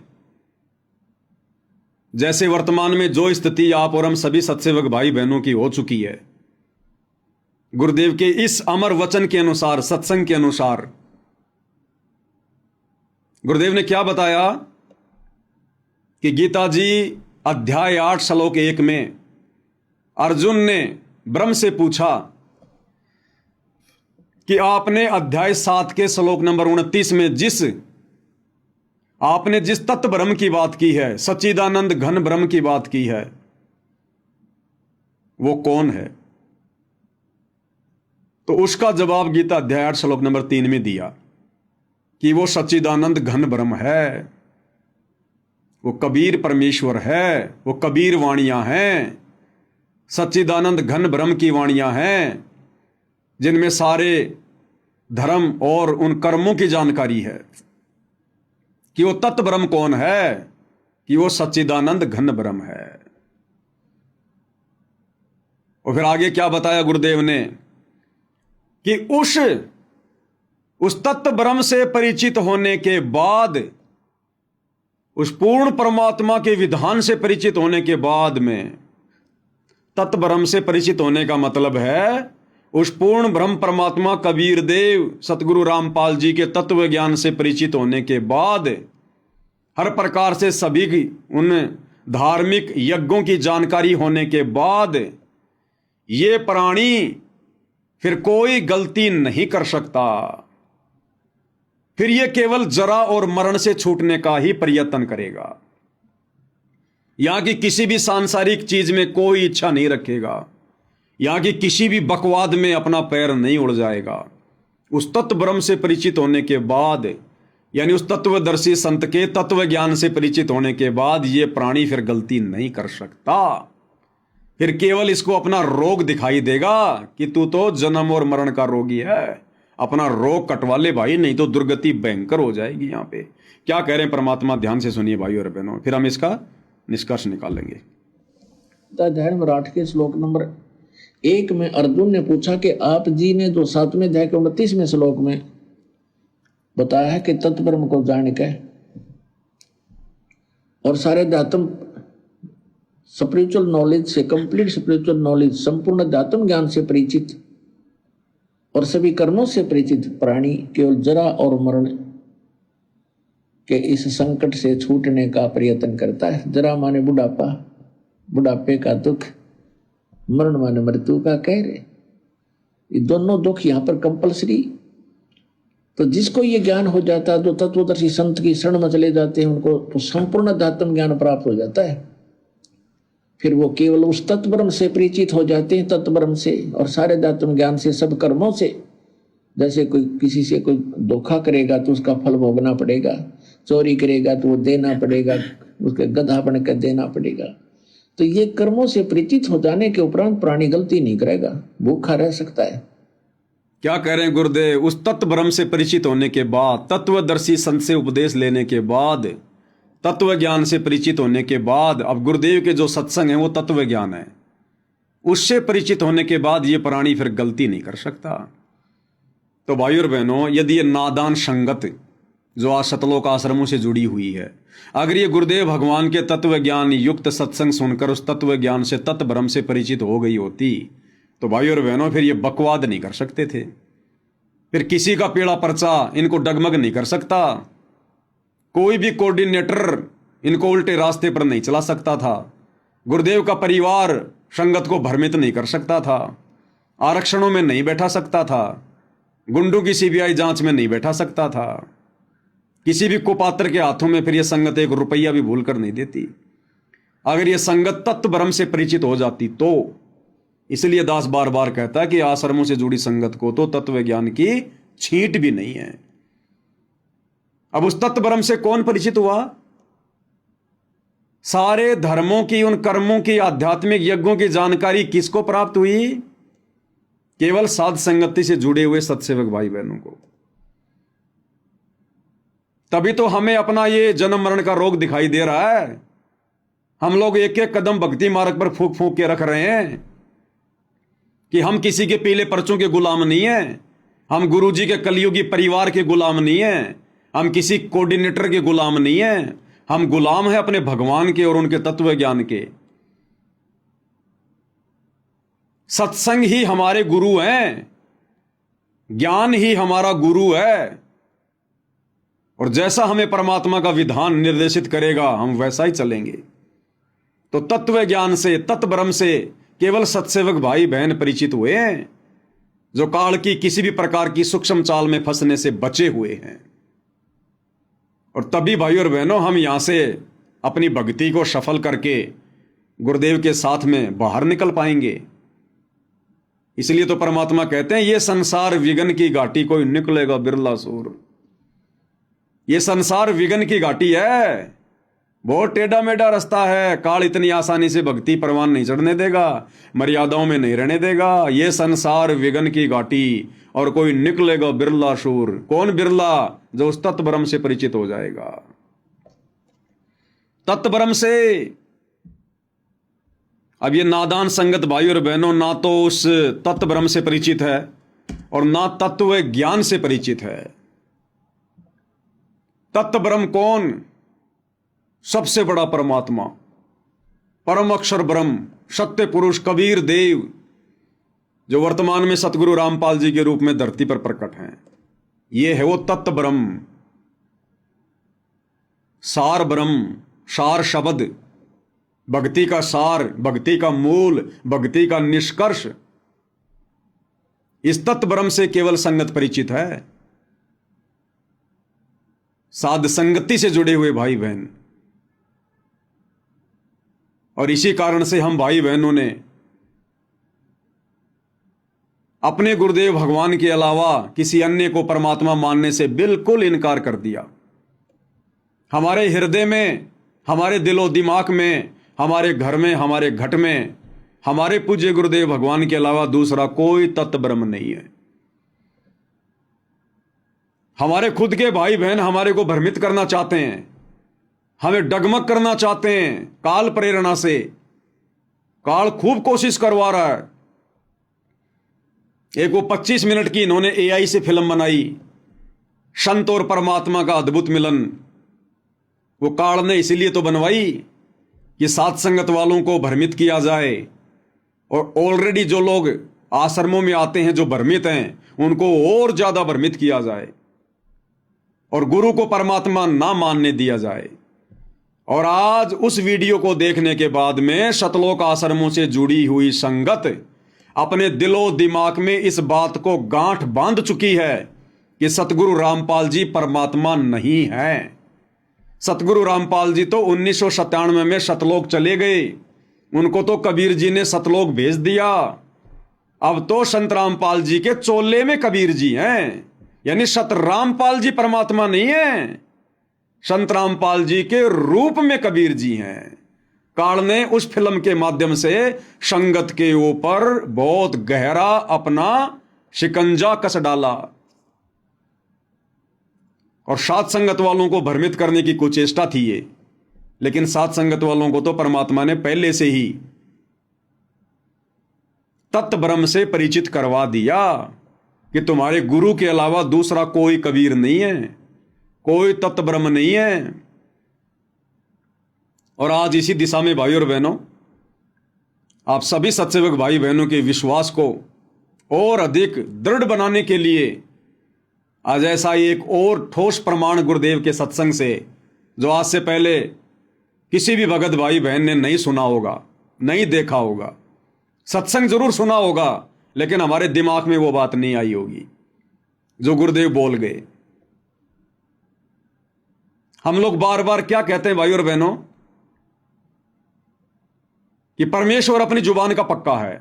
कल आपको वीडियो में भी दिखाया था जिसमें गुरुदेव कह रहे थे कि परमात्मा जुबान का पक्का है, उसका विधान कभी डगमग नहीं होता, उसके नियम, उसकी मर्यादा अटल हैं। साध वचन पलटे नहीं, पलट जाए ब्रह्मांड। और 650 साल पहले उसी जुबान के पक्के परमात्मा कबीर जी ने धर्मदास जी के माध्यम से कबीर सागर लिखवाया। और क्या वाणी लिखवाई कि 12वें पंथ हम ही चल आवें, सब पंथों को मिटाकर एक पंथ चलावें। तो 12वें पंथ में उस जुबान के पक्के कबीर परमात्मा ने खुद ही आना था, खुद ही 12वें पंथ में। और 12वें पंथ में आने के लिए उस कबीर परमात्मा ने वैसी ही लीला की जैसी लीला परमात्मा हर एक युग में करते हैं। 8 सितंबर 1951 को वो कबीर भगवान शिशु रूप में भारत देश की पवित्र भूमि पर प्रकट हुए, गांव धनाना में। हम सब की चरम दृष्टि को धोखा देते हुए, काल की दृष्टि को धोखा देते हुए, क्योंकि इससे बड़ा कोई ठगवाड़ा नहीं है। नानक जी कहते हैं, ए ठगवाड़ा ठगी देश, धानक रूप रहा करतार। वेदों में इस परमात्मा को तस्करा कहा गया है, तस्करा। आंखों में धूल झोंककर अपना कार्य सिद्ध करने वाला। तो 8 सितंबर 1951 को यह परमात्मा धरती पर सह शरीर प्रकट हुए, क्योंकि स्वयंभू परमात्मा है। ना सतगुरु जननी जने जाके माना बाप, पिंड ब्रह्मण से रहित है ना वहां तीनों ताप। सतगुरु कभी किसी मां से जन्म नहीं लेता। हाड़ चाम लहू ना मेरे कोई जाने सतनाम उपासी, तारण तरण अभय पददाता मैं हूं कबीर अविनाशी। अगर हम अपने गुरुदेव को सतगुरु कह रहे हैं तो हमने सतगुरु की परिभाषा से भी परिचित होना चाहिए कि ना सतगुरु जननी जने और जाके माना बाप। यदि आप सतगुरु रामपाल जी को सतगुरु कह रहे हैं तो फिर आपने उनको मां के गर्भ से जन्म लिया हुआ कैसे मान लिया? आप तो दोगला काम कर रहे हैं, दोगली बातें फिर भक्तों की। एक तरफ तो गुरु को सतगुरु कह रहे हैं और फिर उनको मां के गर्भ से जन्म लेकर आया हुआ 2 कोटि का जीव भी समझ रहे हैं, और 8 सितंबर को उनका जन्मदिन मना रहे हैं अवतरण दिवस के नाम पर, और कह रहे हैं हमारे गुरु जी का जन्म हुआ, हमारे गुरु जी का जन्म हुआ। तो इस परमेश्वर ने लीला की आने की। और फिर जब वो निर्धारित समय आया 17 फरवरी 1988 का, उस दिन परमेश्वर ने आदरणीय राम देवानंद जी को, जिन्हें हम अपना दादा गुरु कहते हैं, उनको अपना मुंह बोला गुरु बनाया। जैसे 650 साल पहले काशी में पंडित रामानंद जी को कबीर जी ने लोक दिखावे में अपना मुंह बोला गुरु बनाया। तो 17 फरवरी 1988 को परमेश्वर रामपाल जी ने, इस कबीर भगवान ने, आदरणीय गरीबदास जी के 12वें पंथ में प्रवेश किया। आदरणीय राम देवानंद जी से लीलामय तरीके से उपदेश लेकर, क्योंकि आदरणीय राम देवानंद जी गरीबदास जी के 12वें पंथ के लास्ट गुरु थे, लास्ट गुरु। और परमेश्वर ने उस पंथ में प्रवेश करना था, क्योंकि उनका वो समय आ रहा था, जब आवे 5505 तब ये वचन मेरा होगा साचा। 5000 और 500 जब कलयुग बीत जाए, महापुरुष फरमान तब जग तारण को आए। तो 1997 वाली उस बात को भी परमात्मा ने पूरा करना था। तो वो समय नजदीक आ रहा था, इसलिए परमेश्वर ने 12वें पंथ में प्रवेश करना था। अन्यथा कबीर सागर में उन्होंने जो वाणी लिखवाई, वो वाणी उनकी फैल हो जाती, और भगवान की वाणी फैल हो गई तो समझो भगवान फैल। क्योंकि भगवान क्या है? शब्द है। वाणी क्या है? शब्द है। हम हैं शब्द, शब्द हम माही, हमसे भिन्न और कछु नहीं। शब्द स्वरूपी राम, शब्द ही तो रूप है भगवान का। अगर भगवान का वचन फैल हो गया तो भगवान फैल हो गया, लेकिन वो जुबान का पक्का है। तो उन्होंने जो 650 साल पहले कहा था कि 12वें पंथ हम ही चलावें और सब पंथों को मिटाकर एक पंथ चलावें, तो 17 फरवरी 1988 को परमेश्वर रामपाल जी ने, इस कबीर भगवान ने, आदरणीय गरीबदास जी के 12वें पंथ में प्रवेश किया। और 6 साल एक परम भगत की भूमिका करके 1994 में इन्होंने अपना यथार्थ 13वां कबीर पंथ चलाया। 12वें पंथ हम ही चलावें, 17 फरवरी 1988 को आगे, और फिर सब पंथों को मिटाकर एक पंथ चलावें। अपने ज्ञान से इन्होंने सारे पंथों को मिटाया, और 1994 में परमेश्वर ने अपना नया 13वां पंथ चलाया। अब गुरुदेव भगवान क्या कह रहे हैं भाई और बहनों? हमारे विश्वास को परमात्मा और अधिक दृढ़ता दे रहे हैं छोटे से सत्संग में। और इस सत्संग में पूज्य गुरुदेव भगवान क्या कह रहे हैं? आपने हर एक सत्संग में सुना होगा जिसमें गुरुदेव भगवान कहते हैं कि मुझ दास को अपने पूज्य गुरुदेव जी से 1993 में सत्संग करने की आज्ञा मिली और 1994 में नाम उपदेश करने की। लेकिन आज क्या कह रहे हैं गुरुदेव भगवान? सारा मसाला, सारे संकेत गुरुदेव ने इन्हीं सत्संगों में छुपा कर रखे हैं, लेकिन समय आने पर परमात्मा उनका खुलासा कराते हैं ठीक के समय पर। इस सत्संग में क्या कह रहे हैं गुरुदेव भगवान? कह रहे हैं कि पुण्यात्माओं, इस दास ने सन 1988 से सत्संग करना प्रारंभ किया था। कब से? 1988 से। पहले आप गुरुदेव भगवान के मुख कमल से सुनिए भाई और बहनों, फिर आपको समझाते हैं कैसे। आपको दास ने बहुत बार बताया, इन वेदों और गीता जी और पुराणों का ज्ञान दास को सन 2000 में हुआ। उससे पहले सन 1988 से सन 2000 तक 12 वर्ष तक इस दास ने इस गरीबदास साहिब जी की वाणी के आधार से सत्संग किया। सन 1988 से 2000 तक यानी 12 साल गुरुदेव कह रहे हैं कि दास ने सन 1988 से 2000 तक 12 साल सत्संग। और क्या कह रहे हैं? इस दास ने सत्संग 1988 से करना शुरू किया और 1988 से लेकर सन 2000 तक यानी 12 वर्ष तक आदरणीय गरीबदास जी के सदग्रंथ साहिब को आधार बनाकर सत्संग किया। एक बार फिर से सुन लो भाई और बहनों। 12 वर्ष तक 1988 से सन 2000 में हुआ। उससे पहले सन 1988 से सन 2000 तक 12 वर्ष तक इस दास ने इस गरीबदास साहिब जी की वाणी के आधार से सत्संग किया, और इसके आधार से जो सत्संग किया वो भी हमारे जो पुराने भक्त उनको सबको मालूम है, वो कैसेट अभी तक उनके पास उपलब्ध है। और फिर ये सदग्रंथों प्रमाण देखे, ओए होए, अब क्या बताते हैं। तो गुरुदेव भगवान ने सत्संग का समय क्या बताया? 1988 से सन 2000, 12 साल गरीबदास जी की वाणियों के अनुसार मैंने सत्संग किया। परमात्मा कह रहे हैं कब से कब तक? 1988 से सन 2000 तक। और फिर क्या करें परमात्मा कि इस दास को वेदों और गीता का ज्ञान तो सन 2000 में हुआ। उससे पहले 1988 से लेकर सन 2000 तक 12 वर्षों तक गरीबदास जी की वाणियों के अनुसार सत्संग किया। अब 88 में गुरुदेव ने सत्संग कब किया भाई? अरे 88 में तो नाम लिया गुरुजी ने, वो तो एक भगत बने थे, सत्संग तो उनके गुरुदेव किया करते थे। 88 में कब सत्संग किया परमात्मा ने? 17 फरवरी 1988 को तो उन्होंने उपदेश लिया भाई। ये आश्रम वाले गुरुदेव का बोध दिवस मनाते हैं 17 फरवरी को, कि 17 फरवरी 1988 को संत रामपाल जी को अध्यात्म का ज्ञान हुआ। उससे पहले तो संत रामपाल जी को पता ही नहीं था कि भक्ति क्या होती है। इस कारण से ये आश्रम वाले गुरुदेव को जीव मानकर, मनुष्य मानकर उनका बोध दिवस मनाते हैं। बोध यानी ज्ञान, बोध यानी ज्ञान, और दिवस यानी दिन, वो दिन जिस दिन संत रामपाल जी को आध्यात्मिक ज्ञान हुआ। और गुरुजी कह रहे हैं कि मैंने 1988 में सत्संग करना शुरू कर दिया था। अरे भैया, कबीर पंथ में 1988 में सत्संग कौन करेगा? जिसको पूरा ज्ञान होगा। अब भाई और बहनों, 17 फरवरी 1988 को गुरुदेव ने सत्संग किया। और सत्संग कौन कर सकता है? परमात्मा।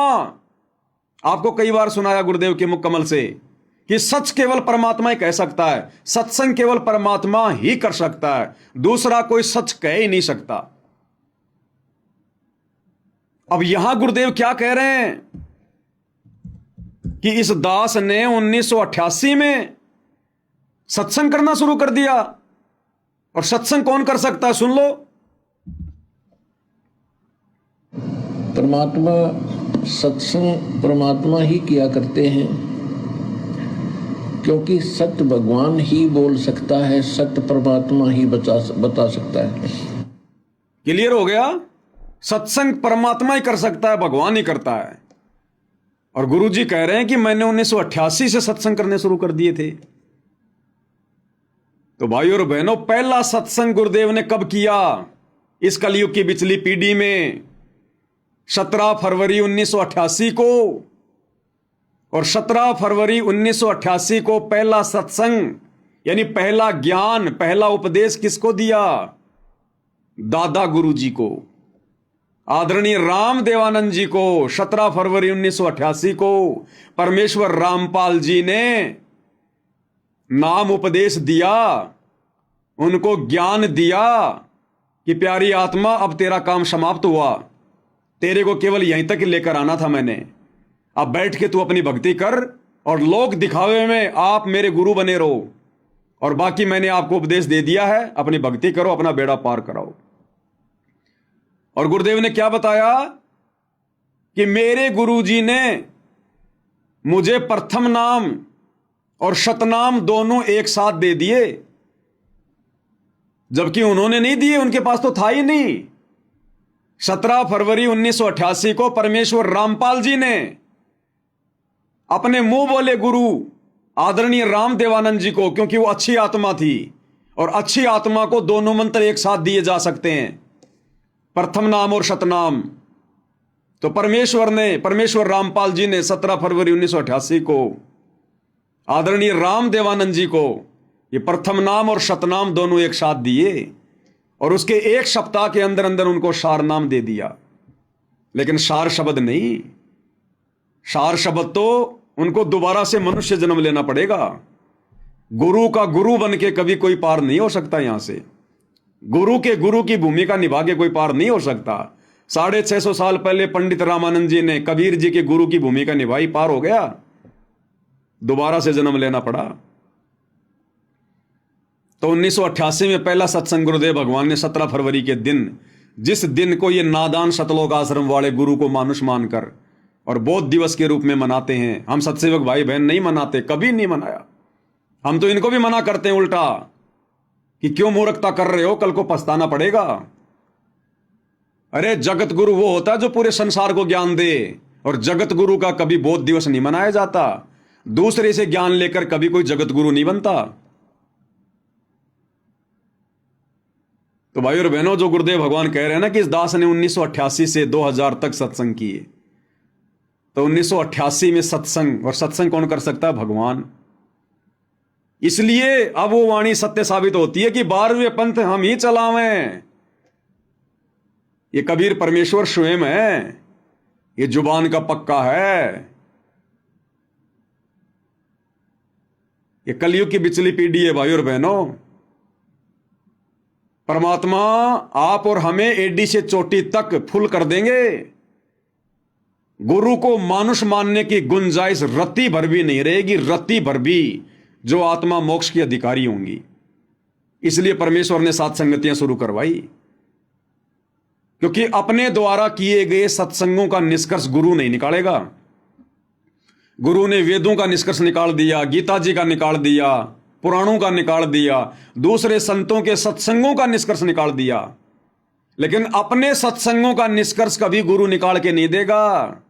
उसके लिए गुरु ने सात संगतियां शुरू करवाई है, और हम जैसे 2 कोटि के जीवों को परमात्मा ने सद्बुद्धि बख्शी है। तो धरती पर स्वयं कबीर भगवान है, परमेश्वर है, और ये परमेश्वर किसी की जमानत के भरोसे नहीं है, किसी कोर्ट की यश के भरोसे नहीं है, किसी जज के भरोसे नहीं है। ये अपनी मर्जी का मालिक है। ये 1 सेकंड में यहां, 1 सेकंड में सतलोक। तुम्हारे जज को तो पता भी नहीं चलता दिन में कितनी बार सतगुरु रामपाल जी हिसार जेल से सतलोक जाते हैं और कितनी बार वापस आकर बैठ जाते हैं। ये अबंध परमात्मा है। गरीब ऐसा सतगुरु हम मिल्या, बेपरवाह अबंध, परम हंस पूर्ण पुरुष, रोम रोम रविचंद। अरे यहां की अदालतें छोड़ दो, यहां के जज तो छोड़ दो। गुरुदेव भगवान कहते हैं, बच्चों ये दास धर्मराज के दरबार में, वो धर्मराज जो एक ब्रह्मांड का सुप्रीम जज, जो ब्रह्मा विष्णु महेश का भी मुकदमा अपने हाथ में लेके चलता है, उस धर्मराज के दरबार में हमारे वकील बनकर, हमारे एडवोकेट बनकर, लीगल एडवोकेट बनकर, और ये सतगुरु रामपाल जी परमेश्वर हमें वहां से बाइज्जत बरी करवाएंगे।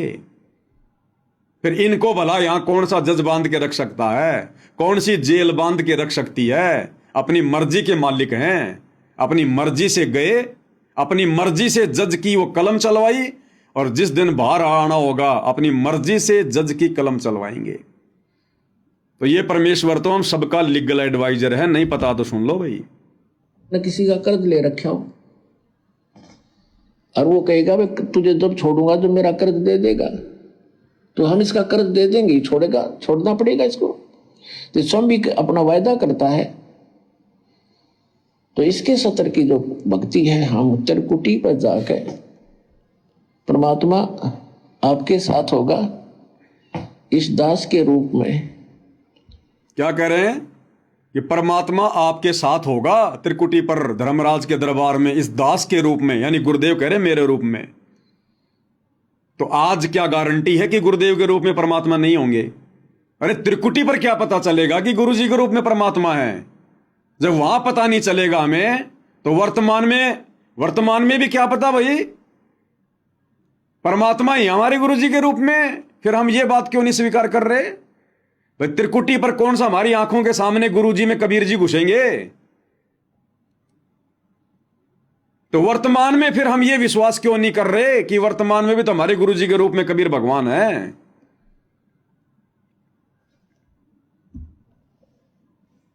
आपके सारे अकाउंट कराएगा।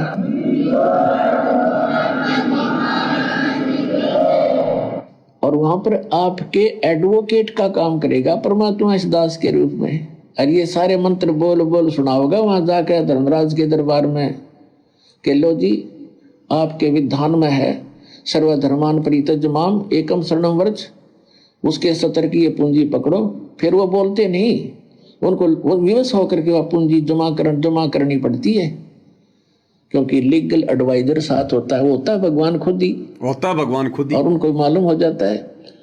तो इस प्रकार पुण्यात्माओं किसी भी ऑफिस में आप जाते हो और आपका एडवोकेट साथ हो तो वो आधे वैसे डिप्रेस हो जाते हैं कि जानकार आदमी है, बको अटपट करोगे तो तुम्हारी फिर बात बिगड़ जाएगी। तो इसलिए गुरु की आवश्यकता आपको अंतिम श्वास तक पड़ेगी। और गुरु पूरा गुरु हो। अब भाई और बहनों, यहां के जजों को तो भारत देश के संविधान का भी पूरा ज्ञान नहीं होता। सुप्रीम कोर्ट के जज को भारत के संविधान का भी पूरा ज्ञान नहीं होता, उसको भी देखना पड़ता है खोल खोल के। और फिर पूरी दुनिया में कितने देश, कितने संविधान, और फिर 5 करोड़ पृथ्वियां तो अकेले स्वर्ग में हैं, वहां के कितने जज होंगे, कितना संविधान होगा। और इस परमेश्वर रामपाल जी के आगे वो एक ब्रह्मांड का, तीनों लोगों का सुप्रीम जज धर्मराज भी थर थर कांपता कि भाई जानकार आदमी है, ये भगवान है, अगर जरा भी अटपट कर दी तो मामला बिगड़ जाएगा, इनसे बढ़कर कानून का जानकार और कोई नहीं है। तो भाई और बहनों, ये परमात्मा किसी जज के दबाव में बैठे हैं क्या? इनको किसी वकील की जरूरत है क्या बाहर आने के लिए? ये केवल भाई और बहनों यहां के विधान को पूरा करते हैं परमात्मा। एक सभ्य नागरिक की भूमिका निभाते हुए परमात्मा केवल यहां के विधान को फॉलो करते हैं। इन्हें जरूरत नहीं है, इनके ऊपर किसी का विधान लागू नहीं है, इनका विधान पूरी सृष्टि पर लागू है। तो आप और हम सत्सेवक भाई बहनों का सौभाग्य जो हमें ऐसे परिपूर्ण अदली न्यायकारी परमात्मा मिले हैं। तो अब भाई और बहनों, हमारे हृदय में कैसे समा सकती है ये बात है कि हमारे गुरुजी केवल मानुष हैं, एक जीव हैं। 1997 में सतलोक चले गए, इनके चोले में कबीर जी आकर अपना काम कर रहे हैं। अरे चोले में आकर तो ये काल करता है काम, जैसे गीता का ज्ञान देते समय श्री कृष्ण जी के चोले में घुस गया, दूसरे के शरीर में घुस के अपना काम काल करता है, भगवान नहीं करता। उन्हें जरूरत नहीं है। कल आपने सुना परमात्मा वाणी में क्या कह रहे थे? पूर्ण ब्रह्म है आप विधाता, जब चाहे चोला धर आता। जब चाहे परमात्मा चोला धार के आ जाएगा। इन्हें जरूरत नहीं है किसी के शरीर को काम में लेने की, किसी के अंदर घुसने की, या कोई अपना दास भेजने की। तो ये काल भाई और बहनों सूक्ष्म रूप में इन आश्रम वालों के माध्यम से पूरी संगत पर छाया हुआ है। आप और हम बेखबर हैं, ये काल बेखबर नहीं है। ये अपना भोजन इतनी आसानी से नहीं जाने देता, ये बैकग्राउंड में पूरी लड़ाई लड़ रहा है। तो हम सत्सेवक भाई बहनों के ऊपर कितनी रजा, कितनी बड़ी मेहर, हम इसकी एक भी बकवाद का हिस्सा नहीं बने, हम इसकी एक भी चाल में नहीं फंसे। तो परमेश्वर कैसे आप और हम भाई बहनों को, साथ संगत वालों को बाईपास निकाल के ला रहे हैं इस परीक्षा के समय में। इसलिए भाई और बहनों, जितना हो सके उतना परमात्मा का गुण गाओ, मालिक का बार बार धन्यवाद करो। ये परमेश्वर, हम नीचों पर ऐसी दया, ये मालिक हमारे अंदर ऐसा क्या था, आपने क्या देखा भगवान? आपके तो सभी बच्चे, फिर हमारे ऊपर ऐसी विशेष मेहर क्यों? तो ये तो गुरुदेव को पता है भाई और बहनों, ऐसी विशेष मेहर क्यों। और इस मेहर को हमने इसी प्रकार से ज्ञान को आधार बना के रखना है भाई और बहनों। अंतिम श्वास तक ये काल बहुत झटके देगा, बहुत लड़ाइयां लड़ेगा भी, बहुत बकवाद करवाएगा। इसका तो यही काम है, बकवादी का काम ही बकवाद करना होता है। तो आप और हम भाई बहनों ने सावधान रहना इसी प्रकार से, गुरुदेव की आड़ लेकर, गुरुदेव की ओट लेकर, गुरुदेव की पीठ पीछे खड़े होकर, क्योंकि हमारा सबसे बड़ा सहारा हमारा गुरु है और कोई नहीं। तो भाई और बहनों, परमात्मा के आशीर्वाद से इसी प्रकार इस तुच्छ जीविया से हम उनकी महिमा करते रहें, ज्ञान आधार से भक्ति मार्ग पर आगे बढ़ते रहें और गुरुदेव भगवान अपनी मेहर इसी प्रकार से हमारे ऊपर बनाए रखें। तो आज की साथ संगति में केवल इतना ही। गुरुदेव हम सबको आशीर्वाद दें, आज्ञा दें, हमारा मार्गदर्शन करें। बंदी छोड़ सतगुरु रामपाल जी परमेश्वर जी की जय हो।